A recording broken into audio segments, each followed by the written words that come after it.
Hello everyone, my name is Arpan Padhi and I'm being tech savvy. You can find me on socials. And this is the final project for CS50 that I have made called Revive.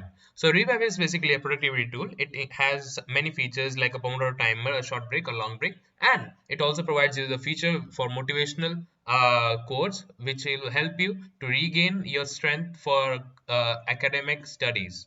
So now we'll go through the code. This is basically the HTML that I have here. It was basically imported by freshman.com, which have provided me the basic materials to do the UI, so I don't have to focus much on the UI but on the logic of JavaScript. So this is the loading, and then we have content copy button. This is one of the sub projects that I had made before. I have copy pasted here basically so that I can include the feature of motivational code.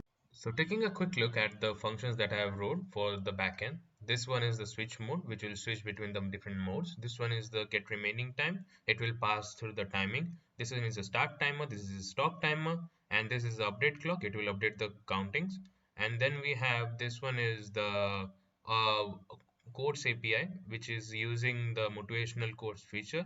Then it is a copy to clipboard text. So basically, it is including a copy paste button.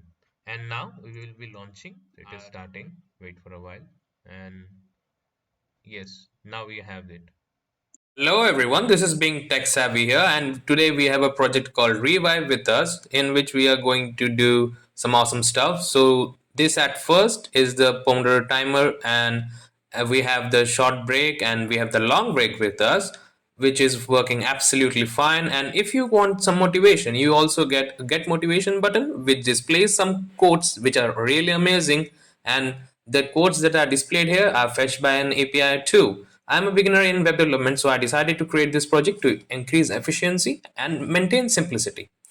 So this is one of the projects which I've created. By the way, you can also copy the code here and paste it on your social media platform like I have been doing. Let's revive.